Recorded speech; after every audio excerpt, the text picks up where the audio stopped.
Oi, pessoal, aqui é o Mário César, sou organizador da PocCon e a gente está aqui com uma mesa sobre narrativas e personagens 360 graus. Né? O nome da mesa não é sobre isso. Quem vai participar dela é a Ilustra Lu e o Aureliano Medeiros. Eu vou deixar eles dois se apresentarem para a gente começar o nosso bate-papo. Aureliano, começa. Meu nome é Aureliano e eu faço quadrinhos desde 2015 da internet, sei lá, desde um pouco antes em mídia física, mas eu comecei a fazer quadrinhos mais para a internet mesmo em 2015, com a página Oi Auri, que fazia quadrinhos autobiográficos, né? Aquele personagem peladinho, gordinho e peludinho, talvez vocês já tenham visto passeando pelas telinhas de celulares. E publiquei Mercúrio Cromo com a editora Lote 42, publiquei diversos zines e experimentações visuais de dentro da minha cabeça. Eu fiz um tarô, publiquei O Menino que Desaprendeu a Chorar, Na Cara e na Coragem sozinho. E agora em 2021 estou com um romance, Madame Xanadu, que é a história de uma drag queen. Ela é meio triste, mas ela é muito divertida e se passa aqui em Natal. E não é um quadrinho, né? Para muita gente que acha que é um quadrinho, mas estou muito feliz de estar com ele. Sigo fazendo quadrinhos. Agora estou fazendo a história de Chapeuzinho Vermelho e descobrindo várias coisas sobre a vida. E sou jornalista, né? Tipo assim, quando eu falo, faço esse monte de coisa, a pessoa pensa, então ele deve trabalhar com isso. Não, eu trabalho eu também trabalho com comunicação em uma grande empresa daqui do Nordeste, qual não vou revelar. Mas vocês eu falo direto no Twitter, então é só Tudo bem. procurar lá. Eu agora? Uhum. Meu nome é Luísa, eu estou pelas interwebs como @ilustralu. Eu faço quadrinhos e ilustrações desde 2014, trabalho com isso. E meu último trabalho foi Arlindo, que foi uma webcomic que começou em 2019, foi até o final de 2020, que agora virou um quadrinho imenso, publicado pela editora seguinte, e que conta a história desse menino que está aprendendo a ser quem ele é aí, pela vida. Eu gosto muito de contar histórias sobre cotidiano e relacionamentos e todos os universos que existem nas pessoas e ao redor delas. E eu acho que essa mesa é muito, muito, muito importante, necessária, por isso nós estamos aqui gravando ela. Uhum. E Então, tu, Mário? eu me chamo Mário, sou autor e editor de histórias em quadrinhos. Já venci o troféu HQ Mix 4 vezes, já fui finalista do prêmio Jabuti 2 vezes. E meu trabalho mais recente se chama Bendita Cura, que conta a história de um personagem chamado Acácio do Nascimento, que desde pequeno os pais deles não aceitam que ele é uma criança viada, e aí vão submetendo ele a diversos tratamentos ao longo das décadas para tentar achar uma suposta cura para a homossexualidade dele. E esse trabalho está na internet, também de graça, no Tapas, e eu estou lançando agora o terceiro e último volume impresso, né? Tem a venda no meu site, www.masquemario.net, ou na Amazon também. E também sou, como já falei, organizador da PocCon. E agora. E agora eu vou passar a palavra para a Luísa para a gente começar a nossa conversa. Deixa eu só antes um pouquinho de Luísa falar, aproveitar que vocês sabem que a gente não está fazendo essa mesa online, né? E eu queria aproveitar esse momento para reconhecer, hoje foi o dia que faleceu uma pessoa muito querida do mundo dos quadrinhos, o Ricardo Lima, o Laranjo, né? O Laranja lá da FIC BH, Nossa. podcast @Laranjudo. Sério? Sim, você está descobrindo agora? Sim. Pois é, hoje foi o dia, ele faleceu, passou dessa, e eu queria que a gente tivesse fazendo essa mesa no espírito das De pessoas que não homenagear podem ele. estar aqui com a gente agora e de pessoas queridas que estão no meio das nossas jornadas e que tiveram suas histórias interrompidas em algum momento, né? Que a gente possa fazer pelas pessoas que não podem mais contar suas histórias. E agradecer pelo Laranjo, pela sua colaboração, por ter trabalhado tanto tempo junto ao FIC, por ter feito um trabalho tão legal de inclusão junto ao Cindy Bicha e Por levar ter essa, sido um esse, leitor maravilhoso para os quadrinhos da gente. Foi um querido no último Tudo. FIC, gente. Nossa. Pois é, então, só dizer para todo mundo que se não conhecem, eu nem posso dizer que conheçam, porque, enfim, vocês entenderam, né? Mas, enfim, estamos entrando nessa mesa, é uma mesa sobre, não é sobre isso, mas era sobre narrativas LGBT e personagens LGBT 360 graus, mas que não é sobre isso, né? Porque, assim, a nossa sexualidade, como diria a Cosima, personagem de Orphan Black, não é a coisa mais interessante ou importante sobre nós. Aí eu queria que Luiz elaborasse um pouquinho sobre essa questão, que é muito forte para ela, e depois nós vamos puxando e seguindo a conversa aqui. Na hora de criar um personagem que pretende que ele seja um personagem LGBT, eu acho que esse fator tem que ser muito importante. Porque personagens nada mais são do que gente como a gente. E eu acho que a sexualidade da gente não é a coisa mais importante, mas ela permeia todas as outras coisas. Então, por mais que não seja a mais importante, ela tá ali em todos os lugares. E não necessariamente a história precisa ser sobre a sexualidade. Mas existem tantas outras coisas que pelas quais a gente meio que passa em peraí, vou conseguir construir direitinho. Existem muitos caminhos pelo que a gente trilha que passam muito por esse lugar.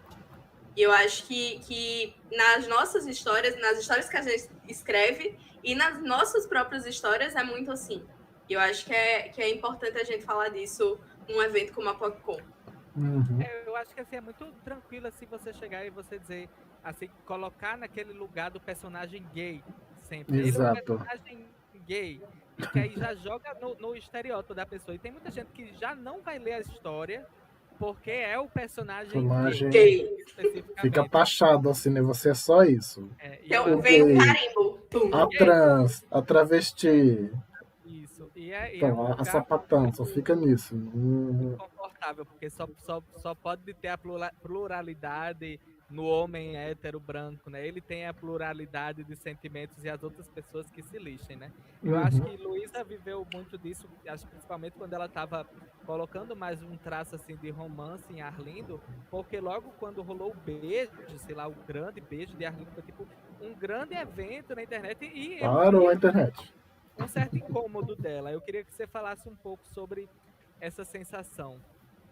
É porque a minha briga, a minha arenga com todo mundo é que, por mim, talvez nem tivesse o beijo no quadrinho.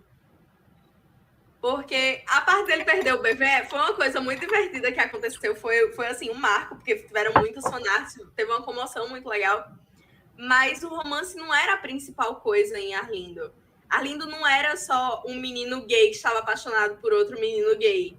Ele é um rapaz legal, gente boa. Ele é um filho querido, ele é um menino que ajuda a família, ele é um irmão muito legal, ele é um amigo muito atencioso, ele presta atenção nos amigos dele, ele tem várias nuances dentro dele, ele é meio teimoso, assim, ele é meio abestalhadinho.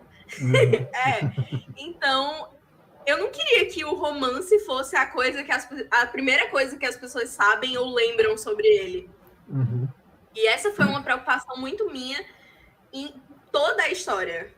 Eu ficava até com raiva, porque as pessoas faziam, sim, mas cadê o beijo? Sim, mas cadê o beijo? A história todinha, 2 anos de quadrinho, e o povo, mas e o beijo? E o beijo? E quando é que ele vai perder o bebê? E eu ficava, gente, mas tem mais história para além disso. Mas é engraçado porque isso não é de agora seu, né? Tipo assim, desde sempre, quando você tratava de romance, dessas questões, era mais focando em relações interpessoais e como essas trocas mudam as pessoas do que necessariamente aquele ato ali do romance. Porque eu acho que até o romance pelo romance, ele fica muito vazio. É tanto que no Inventário Amoroso de Marcela, que Luísa provavelmente sumiu com isso, mas devia estar Eu não publicando sumi, no não. Facebook. Onde é que tá isso? Ele é um zine, eu vendo na minha lojinha. Ah, pronto. Compre da loja de Luísa. Ela fala muito sobre isso. Como as pessoas que estão na nossa vida, elas vão mudando a gente, né? E como não precisa necessariamente ser sobre isso. Quando eu estava fazendo o meu quadrinho autobiográfico, o Oiaure, né? Ainda é Oiaure, minha arroba grande bosta. Quando eu estava fazendo, pra mim sempre foi muito claro que era um personagem LGBT, porque esse personagem era eu. Eu sou uma pessoa muito Esse menino é ele. de sutileza. O esse menino? Ela joga, Não. também, parece muito. Ela joga umas coisas assim, como se a pessoa fosse entender. Tem que explicar. Isso foi uma mãe de uma amiga minha que me seguia no Facebook e via as postagens tristes assim. Aí chegou pra minha amiga e disse: eu tô vendo os desenhos que Aureliano tá fazendo. Esse Eita. menino Tá bem, é não. ele. Ele não tá bem, não. Deve Tá ser bem. ela dizia assim.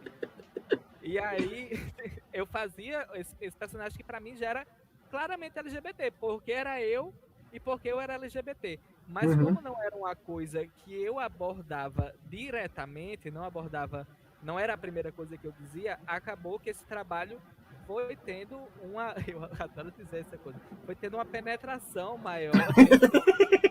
Luísa tem 12 anos. Esse trabalho foi tendo uma penetração maior entre as massas. E foi chegando em outras pessoas assim por causa disso.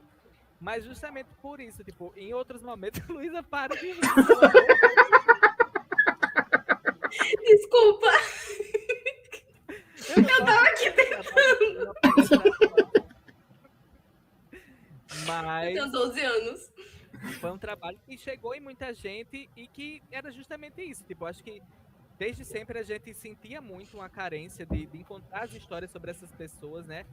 Quando eu era mais novo, o material que eu tive acesso era tipo Caio Fernando Abreu, que é gays muito tristes, gays sofrendo, gays Ou era muito sofrimento e desgraça, que a pessoa morria no final, em qualquer filme, qualquer história, ou era o Crow. ou era muito ruim também, tipo O Terceiro Travesseiro. Eu não sei se esse livro Não ainda sei. bem, amiga, que você Nunca não vi leu. isso. É bem ruim. E aí, tipo assim, a O gente adora. tinha amiga, não. Depois eu vou lhe dizer umas coisas que tem, que eu não vou falar aqui, porque não tem Tá bom. porquê, né? Mas era o leque de opções era muito pequeno. Era Tipo, muito pequeno. quando eu comecei a fazer quadrinhos, era justamente, eu vou fazer os quadrinhos que eu gostaria de ler 10 anos atrás, quando eu não tinha isso pra ler. E tu, Mário? Então, as referências que a gente tinha eram sempre ou essas histórias trágicas, era o gay que era espancado, ou o LGBT que era espancado por ser LGBT e morria. O LGBT que pegava AIDS morria. E morria. Ou aquele LGBT que era tipo bem espalhafatoso, bem caricato, tananã, e as pessoas riam dele por ele ser LGBT. Né? Tudo girava. A piada era essa. A piada era ser um homem afeminado, uma mulher sapatão, ou ser travesti, ou ser. Entendeu? Assim, essas representações eram muito ruins pra gente. Pra quem é trans, era uma coisa pior ainda, assim, cara. Tem um documentário, chama acho que é Revelação, que tá no Netflix, que fala sobre essas representações trans ao longo da década do cinema norte-americano, cara, e mostra como é que Hollywood ensinou as pessoas a ter nojo de pessoas trans. Porque, assim, sempre tinha uma cena... Tipo, as histórias... A narrativa era sempre essa, assim. Um cara se apaixona por uma mina, ou se envolve com ela, aí vai curtindo ela e tal, aí tem um momento que descobre que ela é trans, que ela é travesti. E aí sempre que revela, Ace sempre ela mostra... Ventura. Não, e é sempre como se Ace Ventura é um dos filmes que tá lá. E é ela sempre assim... está enganando o cara. Não, e o cara é ridicularizado. É ridículo, Não, é a cena muito seguinte- pesado. A cena é sempre assim, mostrando a genitália quando revela que ela é trans, mas tipo, ela fala, olha, eu sou uma pessoa trans, não, tipo, ela tem que mostrar a genitália. É muito pesado isso. E a cena tipo, seguinte é o cara vomitando de nojo, assim, sempre. É sempre isso. Tipo, as narrativas é um eram negócio sempre muito essas. pronto. Assim. Tipo, já nas narrativas sáficas, por exemplo, não precisa nem ir muito longe a história do cinema. É tipo, sei lá, 2010, não existia um casal que terminasse feliz sem uma das duas morrerem. Uhum. Se virasse um casal, já era um trunfo. Mas se virasse, automaticamente já tava dada a sentença de morte. Eu acho Um as tinha que pessoas morrer. Né? Tipo, pelo menos um. além disso. Como assim? Como muita gente hétero que escrevia esses personagens, aí quando chega nesse momento, pronto, elas fizeram o casal. E agora? O que é que tem mais pra fazer com esse personagem? Vamos ter que matar pra continuar. Tem que matar. As lésbicas que morrem lá na novela, no Ou shopping. então faz que nem shopping.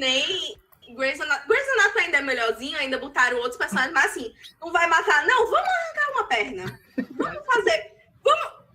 Sempre tem desgraça. É impressionante. A gente passou muito tempo tendo espelhos horríveis e é que nem o Migalhas, né? migalha, a gente sobrevivendo em migalha, porque assim, tem um cara que ganhou um Pulitzer de ficção, que é o Janot Dias, se eu não me engano. E no discurso dele de aceitação do Pulitzer, ele falou assim: eu passei a vida inteira assistindo muito cinema, muita TV e muitas coisas, mas eu ficava me sentindo uma pessoa monstruosa, porque eu não me enxergava em nada daquilo. E geralmente as coisas que não se veem, não tem reflexo, é porque não tem alma. São coisas monstruosas.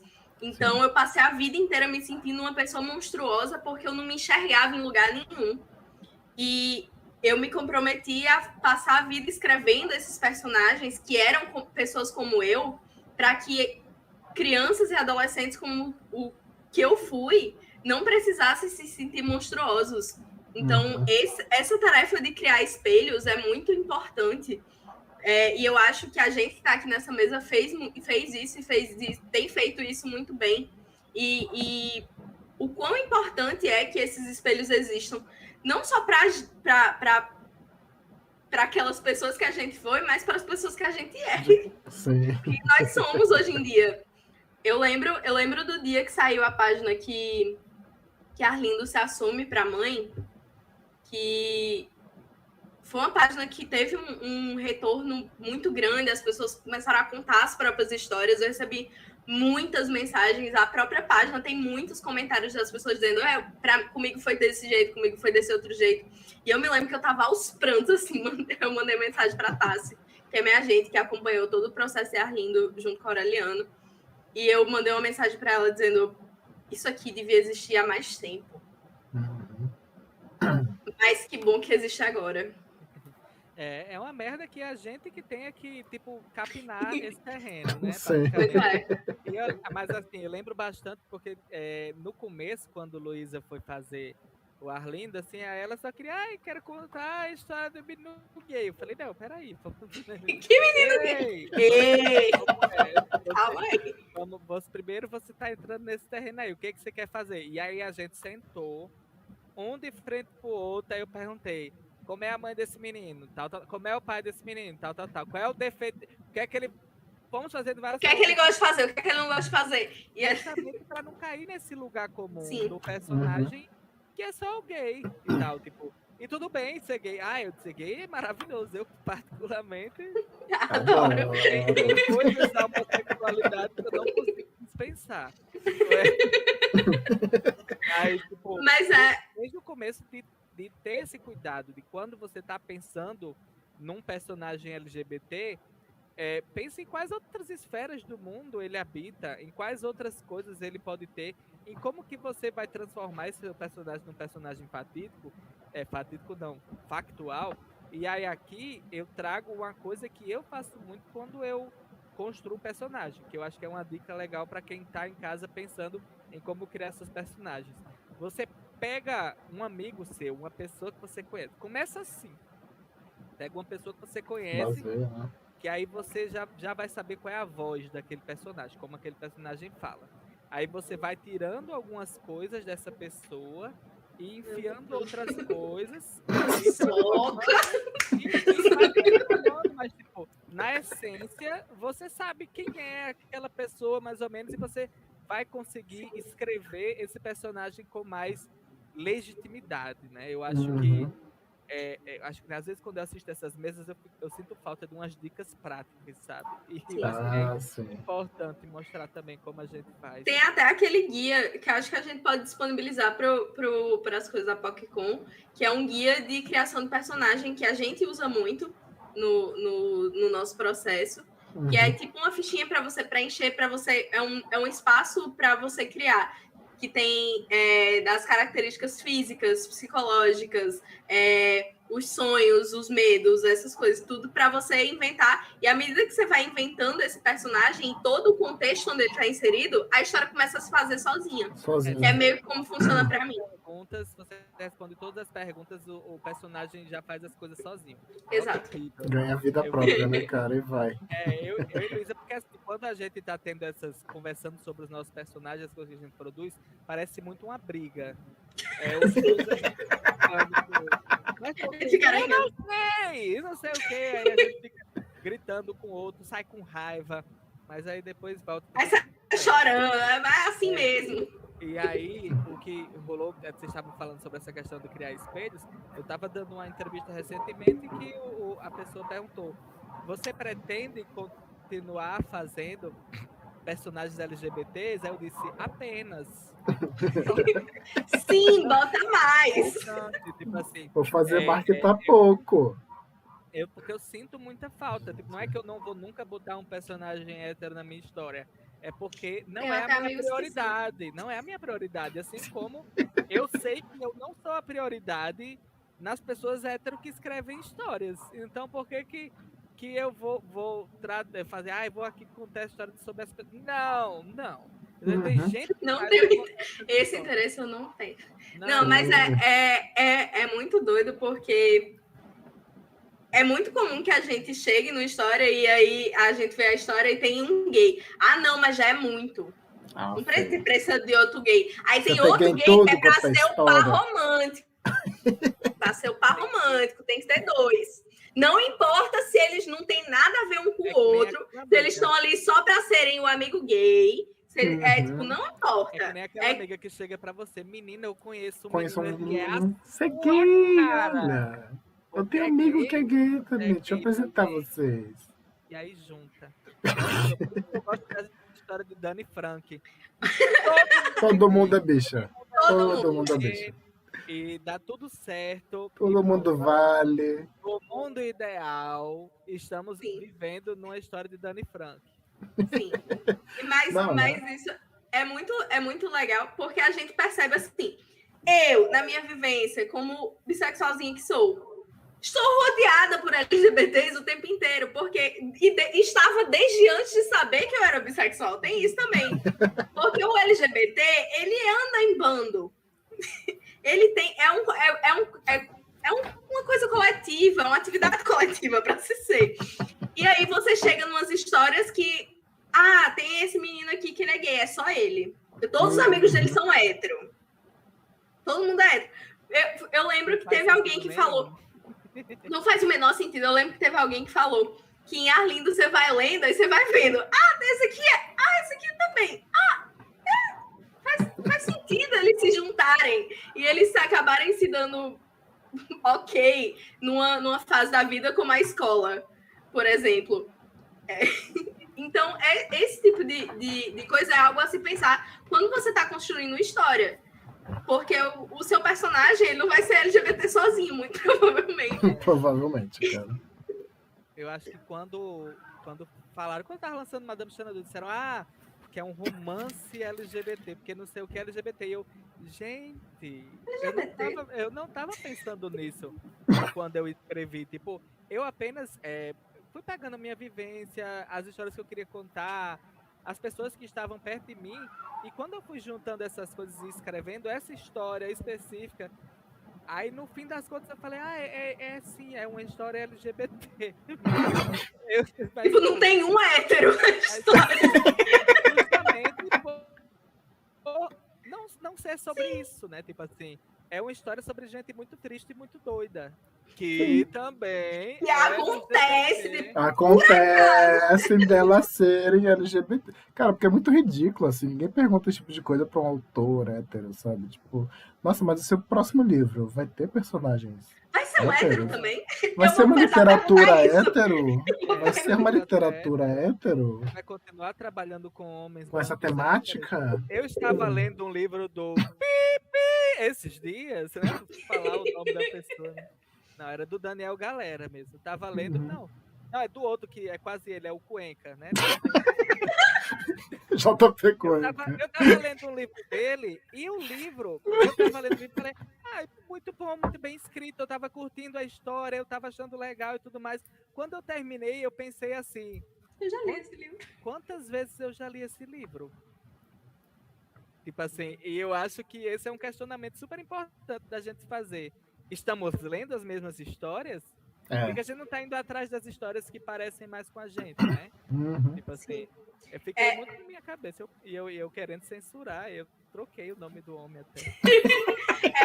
É muito legal quando a gente pensa Que eu assim, amo que é essa tipo, escrita. tem muita gente que diz que todas as boas histórias já foram escritas, como se, tipo, não tem como inovar, não tem como fazer uma coisa nova, e não sei o quê, e brilhante, porque todas as coisas já foram feitas. Mas assim, narrativas LGBT, eu quero todos os clichês. Eu quero os clichês em todos. Eu quero corrida no aeroporto. A gente quer princesinha da Disney, LGBT. Eu quero tudo. A gente quer travesti salvando a galáxia com sabre de luz. Quer tudo, gente. Quer tudo. Exato. Mas eu quero isso com substância. Tava falando com os meninos antes da gente começar. Filmes como Luca. Que meninos? Tava falando vocês. Com quem? Tá vocês. Bom. Filmes como Lucas são essenciais para que essas histórias continuem acontecendo. Uhum. Para quem não viu ainda, é o filme novo da Pixar, que saiu agora, eu acho que tá nas plataformas de streaming. Tá no Disney Plus. Eu você, inclusive, né, sim, Luiz? Muita gente usa. Mas o ponto é que é uma narrativa tão bonita, é uma história tão bonita sobre uma vivência, sobre ser aceito, sobre se aceitar do jeito que você é e não deixar que isso lhe pode ou lhe paralise, nem que você tenha que fazer o que as outras pessoas querem porque você é assim. Eu acho que é uma história muito bonita e que é um jeito de se contar uma narrativa LGBT muito incrível. Uhum. Eu vi muita gente falando em queerbait porque, não sei o quê, disseram que era gay, mas só tem os meninos sendo amigos. Nossa, gays podem ser amigos. Coisa! Você pode ser gay e ser amigo. Porque pode ter mais de um e ele não necessariamente precisa ser um par romântico. Mas que também pode ser lido como um interesse amoroso infantil, uma idealização. Mas é um tipo de narrativa que é muito importante, muito necessário e muito bonita. Eu morri de chorar quando eu assisti. Sim. É o tipo de narrativa que a gente precisa, né? Porque assim, eu cresci achando que eu era errado. Assim, o filme é justamente sobre isso. Eu fui uma dessas pessoas que foi muito podada por muito tempo. Até hoje eu não sou aceito, essa parte não é aceita pelos meus pais, essa parte da minha vida. E é uma coisa que me faz todo dia sofrer muito, tipo assim, porque existem chagas que ficam com a pessoa por muito tempo, que é muito difícil você vencer elas. Eu tenho feito terapia para poder segurar essas coisas, mas essa sensação de não ser suficiente, de não ser o bastante, de estar dando um desgosto. De estar dando um desgosto e de que, tipo, Nossa. e a sensação de que você não merece ser feliz é uma coisa que é muito difícil de você vencer.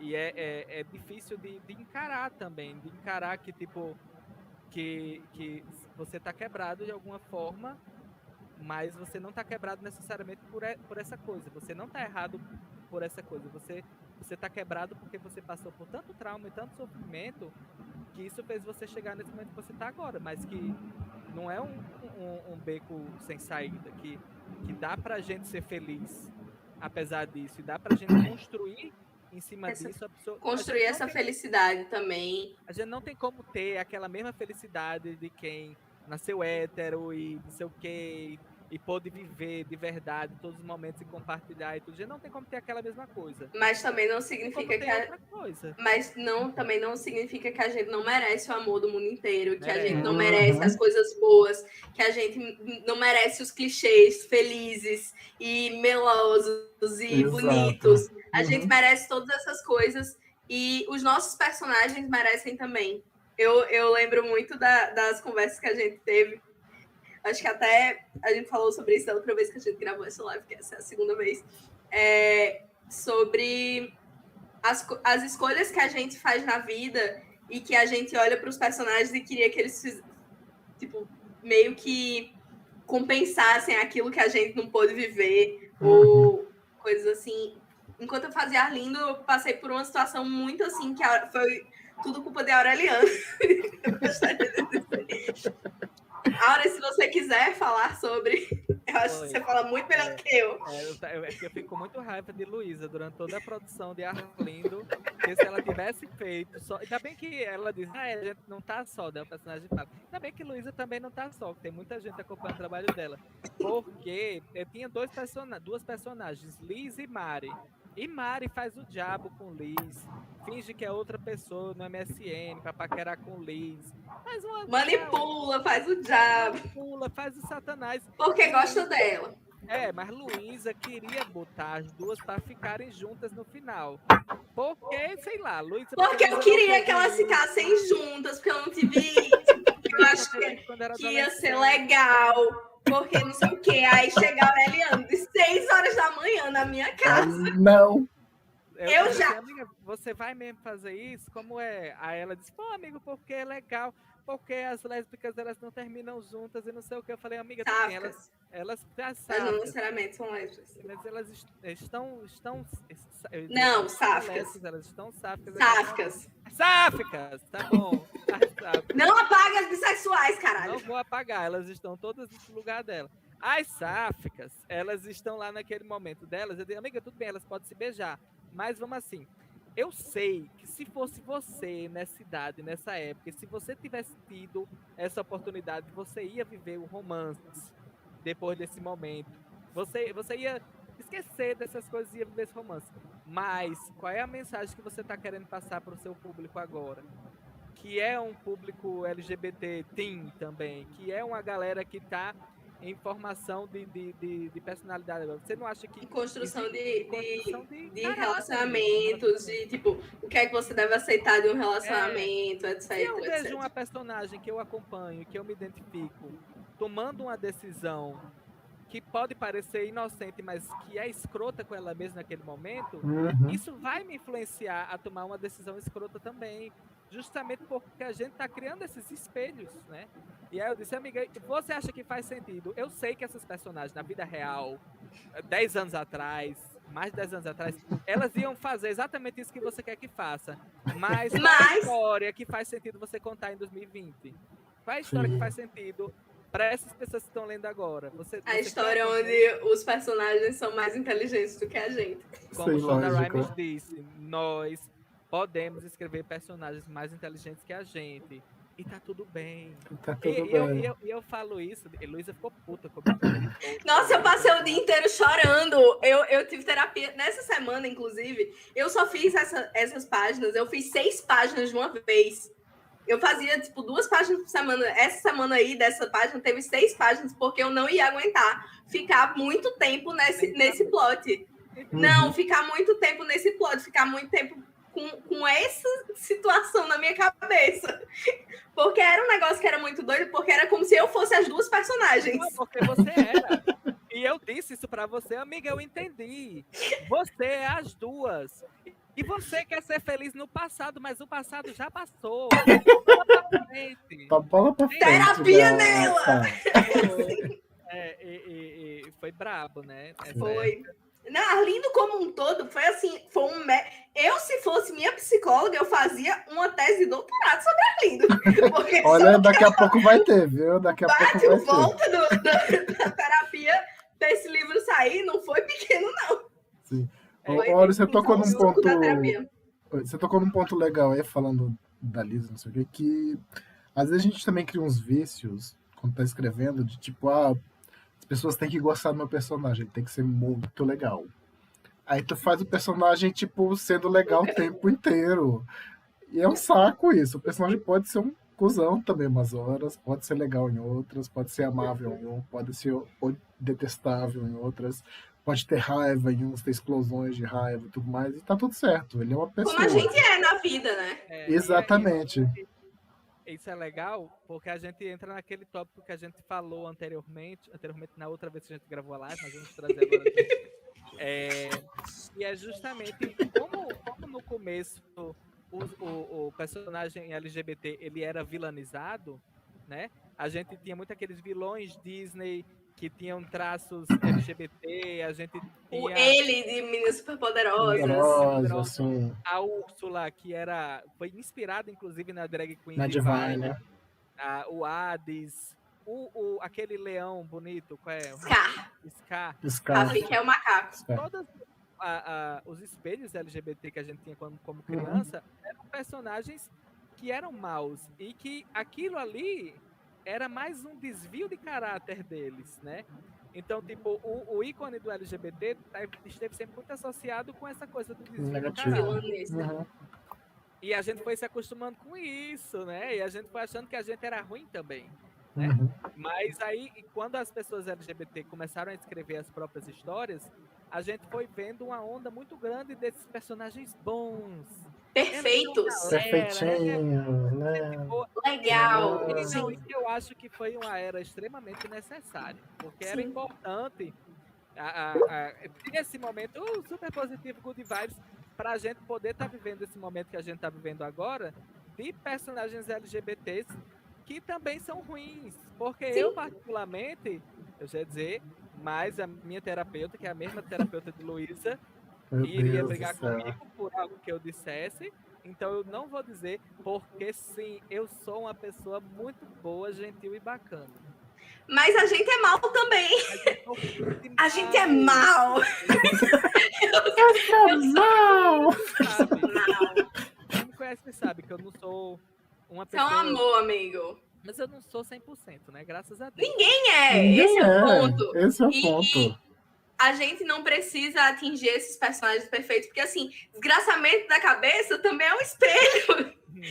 Quando eu me lembro do que eu senti, a validação que eu senti como ser humano quando eu assisti a última temporada de She-Ra. Não só por todo o plot, por ter muitos LGBTs assim, pipocando no chão, quase o reino Dani Frank de criação, que é a mente da Noelle Stevenson. A escola Dani Frank de criação, que é a mente de Noelle Stevenson, mas porque eu me enxerguei tanto naquela vontade da Dora de deixar todo mundo bem enquanto ela se lasca completamente. Ou o sentimento da Catra de não conseguir aceitar que uma pessoa é assim. Não ser assim. E de poder ter essa raiva de ter sido abandonada e de várias coisas. Esses personagens me deram tanto como validação mesmo como ser humano. Eu me senti vista, eu me senti parte do mundo, eu me senti viva quando eu assisti aquilo. Então eu acho que essa coisa de botar defeito nos personagens, seu personagem não precisa ser perfeito, ele não precisa ser bonzinho, maravilhoso em todas as situações, ele pode ter os momentos ruins, ele pode ter os momentos bons, mas ele precisa ser verdadeiro. Amiga, sobre botar defeito em personagem e se identificar com o personagem, o que é que você sentiu quando leu Madame Xanadu? Então, Madame Xanadu é um dos melhores livros que eu já li na minha vida. E eu já li esse livro muitas vezes. E eu chorei em todas elas. Eu chorei também da última vez, né? Porque Luísa me fez reler o livro inteiro. Em voz alta. Eita. Foi ótimo, foi incrível. Mas é um livro de pessoas muito verdadeiras. E é um livro que faz muito sentido. E era um livro que eu precisava ler muitas vezes. Todos os momentos que eu precisei desse livro, ele estava lá por mim, do mesmo jeito que a Aureliano, como um dos meus melhores amigos, também estava. Então, eu não consigo nem mensurar a importância de Madame Xanadu para mim. Porque se eu tô aqui hoje, em pé e falando nessa mesa, é por causa do Madame Xanadu. Então, esse é o nível, ok?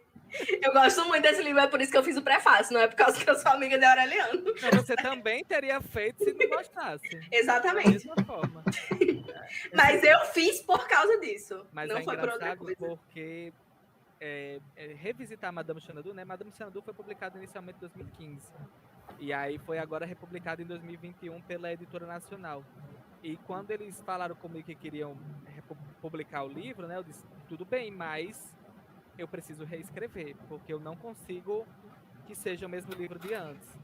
E aí eu fui relendo tudo, todas as partes do livro, lendo tudo com Luísa de voz alta e a gente fazendo observações. E o tempo todo, a gente não mudou grandes coisas na estrutura do livro, não. A história é basicamente a mesma. Mas o tempo todo a gente... A forma como é narrado. Em como eu descrevi os personagens, como eu descrevi os lugares e as situações, que eu descrevia com um certo desprezo, como é, um certo asco. Nojo, raiva. Era muito, tipo, o bueirão escuro. Nunca vou esquecer do bueirão escuro. Era um lugar que parecia ter sido abandonado e tipo, a gente conhece o lugar na vida e não é necessariamente assim. Só que assim, aí foi quando a gente foi percebendo, assim, no conjunto do que eu tinha escrito, de que muito de como eu me sentia na época, de como eu me sentia enquanto pessoa, eu deixei vazar para a forma como eu narrava a vida daqueles personagens, né? Eu não me sentia bem onde eu estava, eu não me sentia bem comigo mesmo, e isso era passado para os meus personagens também. E também eu tentava muito descrever todas as situações e todas as coisas muito descritivo, e até na parte das ilustrações, porque eu queria muito controlar a visão de quem estava lendo. Eu queria que a pessoa que estivesse lendo visse exatamente aquilo você queria que ela visse. Que eu queria que ela visse.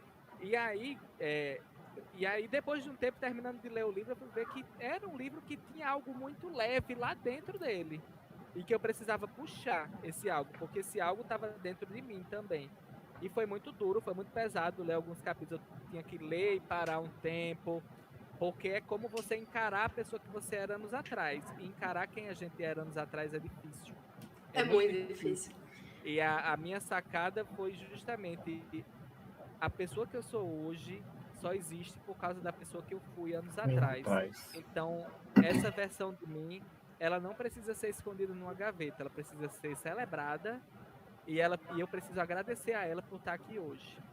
E é muito louco esse processo, muito bom. É muito bonito. Para mim foi um processo que é relativamente parecido, mas que não é tanto, porque Arlindo é basicamente o cenário da minha adolescência. É a cidade onde eu morava, na época em que eu morava, então eu fui obrigada a voltar no tempo e lidar com todas as questões da minha adolescência que eu não conseguia lidar muito bem. Eu tinha uma raiva muito grande de mim mesma, das escolhas que eu fiz, então eu passava muito isso. Da sua cidade, né, amiga? Da cidade também, porque o sentimento de fuga e de vontade de ir embora, que é uma coisa muito própria de vários LGBTs que eu conheço, era uma coisa muito minha, porque eu via as histórias acontecendo e as histórias eram sempre em outros lugares, nunca era num lugar parecido ou próximo com o que eu vivia. Então, colocar Currais como cenário de Arlindo foi um negócio muito doido para minha cabeça e para o meu processo de aceitação também. Eu acho que o processo de Arlindo inteiro foi um grande... Fique em paz com a sua vida, pelo amor de Deus. Porque eu tinha muito medo de ir para Currais logo quando eu comecei a namorar menina também. Eu tinha muito medo, eu ficava muito aflita, eu não gostava de ir, porque eu me sentia julgada. E eu transferi isso completamente para o fato de estar presente naquele lugar. No espaço ali. E à medida que eu fui fazendo Arlindo, que eu fui tentando entender o que era isso e por que eu me sentia assim. E por que eu via tanta gente se sentindo assim também.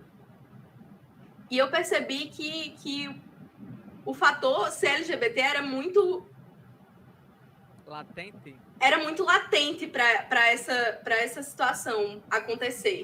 Tipo, não era à toa que eu era assim. Eu era assim porque eu escutava as pessoas falando quando eu era criança. Eu era assim porque eu via as pessoas olhando de rabo de olho. Porque eu via gente da minha família olhando torto para os meus amigos, que eram claramente LGBTs. Mesmo que a gente não soubesse na época. Então, enquanto eu fazia Arlindo, eu tinha uma raiva. Eu tinha uma raiva muito grande da cidade. Eu achava a cidade feia. Eu não gostava muito de ir para lá. E enquanto eu fazia Arlindo, eu tinha que achar cenários bonitos para colocar no quadrinho. Então, eu tive que ir várias vezes para Currais e eu ia e tirava fotos dos lugares que eu achava mais bonito para ter uma cena que passasse lá. Eu fui meio que ressignificando o que a cidade era para mim. E eu fui vendo que essas coisas já passaram e que não necessariamente as pessoas que são como eu, que moram lá, são assim também. O LGBT não é mais um ponto de referência na cidade, onde você olha e faz, é perto dali onde tá aquela ruma de bicho aí, você vai pro lado. Porque eles não têm direito a só mais um lugarzinho. Eles estão por toda parte. E não precisam mais se esconder. Perceber isso ao longo do processo de Arlindo e perdoar e acolher essa versão de mim que morou naquele lugar nessa época foi, assim, um negócio muito louco de se fazer. Arrebatador, né? E eu acho que, assim, minha história, como a sua história, essas histórias que a gente contou recentemente, elas são histórias nordestinas, né? Assim, Sim. se a gente pensa, é mais uma história nordestina do que uma história LGBT. E muito porque também as histórias nordestinas com as quais a gente convivia não diziam tanto a gente, né? Tipo, eu tinha uma vivência levemente mais urbana, mas Sim. ainda dessa coisa meio litoral, e eu quis jogar isso pra minha história. Você tinha coisa muito específica de Currais, então eu e você... Seridó. A gente mostra dois lados muito diferentes do Rio Grande do Norte, do nosso estado. Que ainda é o mesmo mas estado. Se aproximam bastante. Os livros se passam na mesma época, né, basicamente. Sim. E se aproximam bastante. E acho que, assim, nós somos vozes muito proeminentes.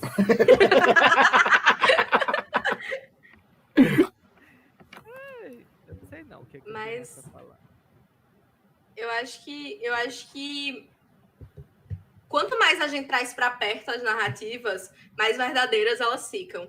Sim. Então, contem as histórias que fazem sentido para vocês, que vocês queriam ter lido, ou que vocês acham vocês querem ler agora. Sim, o que tá faltando, que você queria muito que tivesse aí. Né? Tipo, escrevam os clichês, escrevam as coisas boas, escrevam as coisas ruins, mas escrevam coisas de verdade, que não precisem ficar guardados dentro de uma memória ou dentro de uma mágoa. Acho que à medida que a gente vai encarando essas coisas, né, nesse processo artístico de escrever, desenhar, contar uma história é se curar. É, uma bendita cura. Vamos lá fazer Mas eu sinto muito isso, de tipo assim, o meu processo de criação, no começo era muito mais forte isso, mas era muito forte a parte superficial disso. Aí agora a parte interna disso está muito mais forte. De que enquanto eu vou criando, enquanto eu vou me expressando, eu vou criando também a pessoa que eu quero ser. Tipo assim, o meu processo de criação... 8 horas, Luísa. Eu tô postando aqui. Tá bom. Vamos lá. O meu processo de criação e escrita, ele anda junto com o meu processo de existência. Então, eu vou criando a forma como eu vou me expressando e contando histórias e criando é a forma que vai construindo a pessoa que eu vou ser amanhã e depois. E eu acho que é muito louco porque eu não sei qual é a válvula de escape que as outras pessoas que não criam têm. Toda a vida eu fico pensando, o que as pessoas fazem? Terapia, né? As que fazem. Elas vão pra terapia, elas correm, elas fazem esporte, desopila de alguma forma. Elas bebem, elas fumam, elas cheiram. Toca a parede. Saca a parede, né? Eu acho um absurdo, mas é super hétero. Você conhece algum LGBT que toca a parede? É uma atividade hétero. É uma literatura hétero, né? É a mitologia sexual. Mitologia hétero. A sexualidade é um negócio muito louco, né? Porque, assim, é muito mais afetado do que ser LGBT. Sim. Porque ser LGBT tem diversas nuances e tal. Você pode ser de várias formas. E, na verdade, quando você diz, meu gay dá para aquela pessoa ali, aquela pessoa LGBT, na verdade, não é que você tenha notado traços de que a pessoa é LGBT, é porque você não notou aqueles traços muito fortes de heterossexualidade. Não é os traços LGBT que estão ali, é os traços de heterossexualidade que estão faltando, e isso é muito gritante quando não tá. Porque não tem coisa mais espalhafatosa do que um homem hétero tradicional. Não tem. É, só ver homem jogando, vendo futebol, gente. Aí fala que a gente que é histérico, né? ridículo. Tipo, pelo amor de Deus. É ridículo mesmo, assim. Ai, desculpa, não quis dizer que os héteros eram ridículos. Se você é hétero e tá assistindo Né? Temos até amigos que Se são, você é- nada contra. Quais são as chances de um hétero estar assistindo essa live? Mas enfim. Tem vários, amigos. Existem pessoas hétero no Bacana. meio LGBT. Exato. A gente tá falando dos héteros cis. Os Hétero cisgênero. Eu estou Que falando não dos são do héteros Vale. cis. Que não são do Vale. Pronto. É Que não estão assistindo. Você é uma pessoa bacana. Mas o que a gente tava falando é, o foco da gente, sai daí do Arlindo, Luiz, olha pra gente. Eu tô postando. Deixa a menina postar. O foco da gente é justamente entrar um dia Alimentando os gays. numa locadora de vídeo, ou melhor, vamos ser mais sinceros, vamos entrar no No Netflix, na lá- Disney Plus. e ter lá a seção filmes hétero, né? Sim. Tipo assim, como hoje a gente vê. Filmes LGBT. Filmes LGBT. Sim. Aí eu quero que no futuro a gente vá abrir esse serviço de streaming e vai ter que ter a categoria filmes hétero. Uhum. Que não seja só que seja um vagão rosa, né? Como fazem com a gente hoje em dia. Então, acho que nosso dever, enquanto produtores de conteúdo, literatura, criadores de espaço, que estão chegando nos lugares grandes agora, graças a Deus, tem muita gente como a gente chegando em lugares grandes e mudando a lógica das coisas. A nossa função é mudar essa ordem mundial. Porque enquanto pessoas que criam narrativas de entretenimento, está no nosso domínio mudar a cabeça das pessoas. E a gente tem condições de fazer isso, contando as histórias que a gente quer contar. Quando é que meu primo de 6 anos, minha prima de 11 anos, são enlouquecidos por She-Ra? Tipo assim, isso é incrível, que as crianças de hoje tenham She-Ra. O que é que eu tinha? Steven Universo, isso que eu ia falar. Hora da Aventura. Mas quando eu era criança, eu não tinha essas coisas. Sim, e o pior que Mas assim. agora as crianças vão poder ter. Ursinho carinhoso. Você tem. Você não tinha quando era criança, Não, mas você tem agora. a gente tinha vários desenhos super gays, tipo Pernalonga. Tinha muita coisa gay assim nos desenhos antigamente também. Mas não era. Mas assim, não era uma coisa que nem é bem desenvolvida, né? Como é hoje. Tinha muita coisa.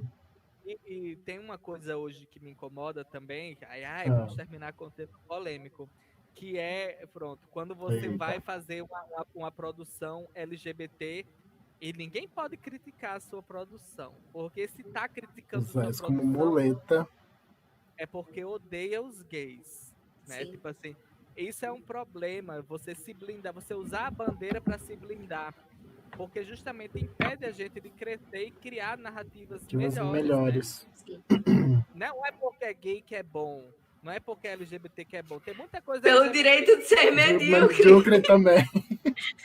Que, aliás, tem essa cobrança também, né? Que todo filme LGBT assim, tem que ser a coisa de... O ápice da representatividade o humana. ápice da arte, elevar não sei o quê. Então, se não for... Pronto, crescer para ter muito filme ruim LGBT. Não, todo filme de minoria, qualquer produção assim em larga escala, quando tem um personagem de minoria protagonizando, tem uma cobrança para tipo ser o campeão de bilheteria, o livro mais premiado, ou não sei o que, o mais vendido, não sei o que, porque se não for, para justificar para não ter aquilo, sabe? É tipo quando fizeram a Mulher Maravilha nova aí que disseram, será que ainda vale a pena fazer filmes de super-heroínas, já que esse não prestou? Esse filme de super-heroína. Né, mano? Exato. Ninguém pediu pra parar de fazer filme de super-herói porque o Batman vs Super-Homem é uma porcaria, sabe? Tipo, não. Deixa lá, é ruim, aquele é ruim. Eu pedi, na verdade. Porque é muito ruim.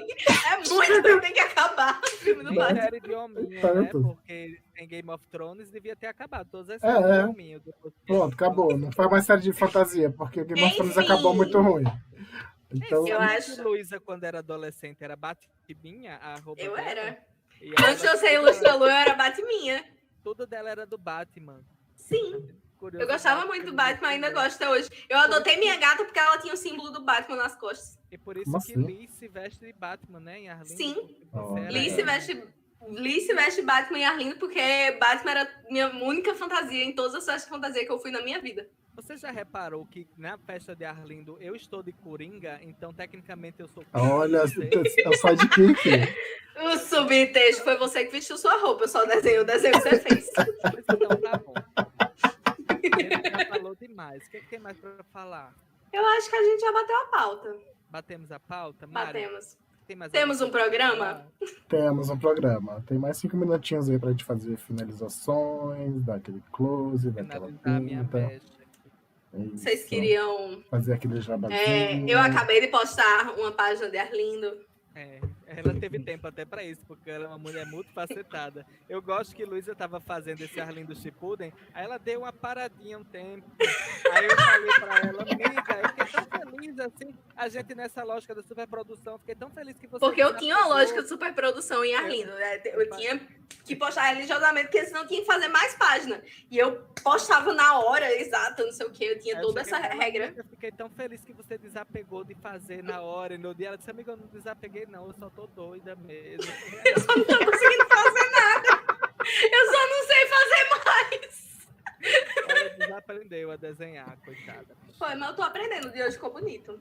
Ficou sim, eu gostei. A próxima página vai ser bonita também. E eu acho que a gente podia indicar uma história LGBT incrível. Indica uma Eita. história LGBT incrível, eu tô Ai, pensando meu aqui na Deus. minha. Eu não vou dizer She-Ra, porque as pessoas já deviam ter assistido She-Ra. Então, eu vou assumir que vocês já assistiram She-Ra. Mas eu quero indicar um livro que foi muito bom pra mim. 2 livros foram muito bons pra mim. Não, você vai falar os dois que eu vou falar. Que é Laura Dean Keeps Breaking Up With Me. Não. Não? Então tá bom, fala o seu, depois eu falo. Agora fale o seu logo. Eu vou falar 2 histórias que foram muito importantes para mim. Que é Laura Dean vive terminando comigo, né? Laura Dean segue fuleirando com a minha carta. Que é um livro muito bom, que também não é sobre isso, né? Você fica achando que é um livro sobre ser LGBT, e não, sobre um relacionamento LGBT, e é outra coisa. E também o livro da costura, como é o nome? É O Príncipe e a Costureira. O Príncipe e a Costureira, que é um livro... Que é incrível. É o famoso heterobaiting. Foi o livro que Luísa disse. Luísa disse para mim, amigo, leia, porque eu precisava desenhar Madame Xanadu e eu não sabia como. Esse amigo, leia esse livro, e é um livro muito importante, esse livro. É muito bonito. Na verdade, o meu era um livro e um filme. O livro é O Mau Exemplo de Cameron Post, que é um livro muito bonito, que fala, assim como o Bendita Cura do Mário, sobre uma menina que vai para um acampamento de terapia de conversão, mas que não é uma história sobre isso. É uma história sobre culpa. E a história começa quando a culpa começa, a história termina quando a culpa termina. E é muito bonito, é um dos melhores livros que eu já li na minha vida. O filme é só um pedaço desse livro. O livro conta a história dela desde criança, que é muito, muito, muito legal. Eu recomendo para todo mundo que queira escrever histórias complexas sobre personagens LGBT. E o filme que eu indico é The Half of It. Você assistiu quantas vezes já? Muitas. É o filme...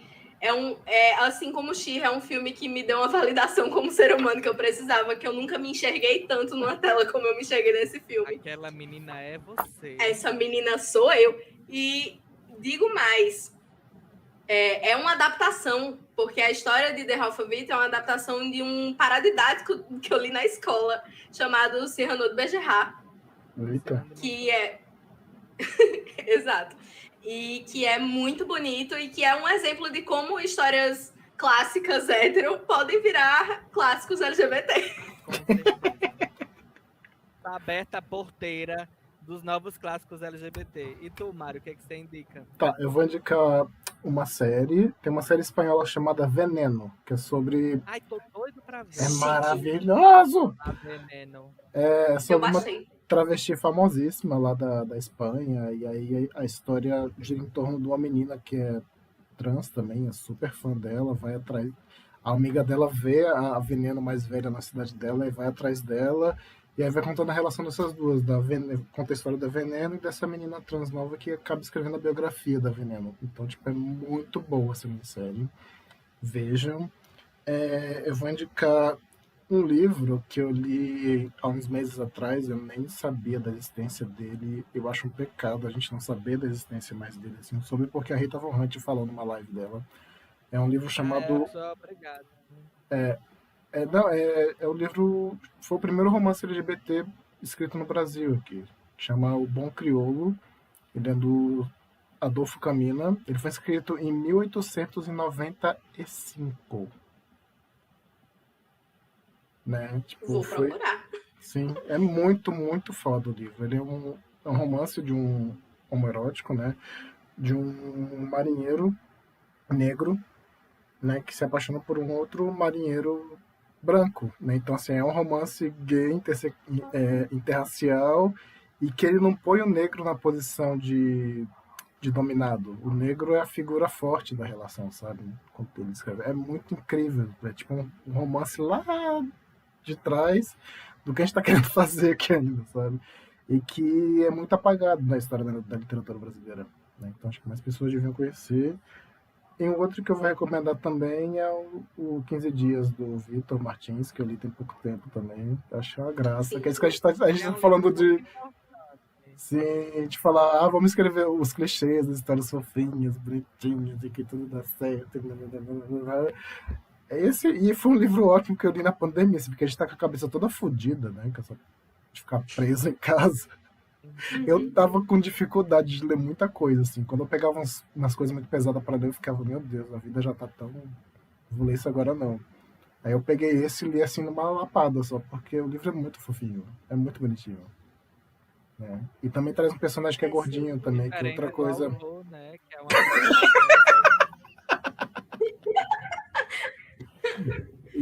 Maravilhoso. Ele traz um personagem que é gordinho também, que tipo, é outra coisa fofa assim do livro, que né, geralmente não tem protagonistas.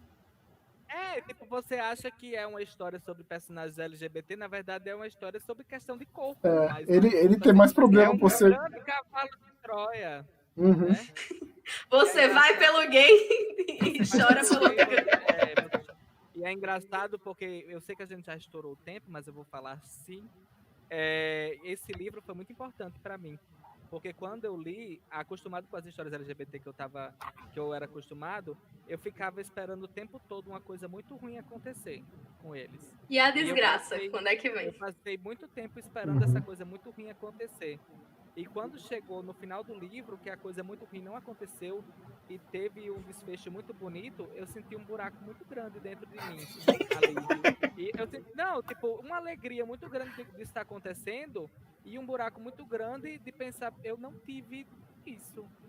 Mas que bom que existem pessoas que podem, um adolescente que possa chegar na livraria comercial do shopping, pegar esse livro e comprar e ler.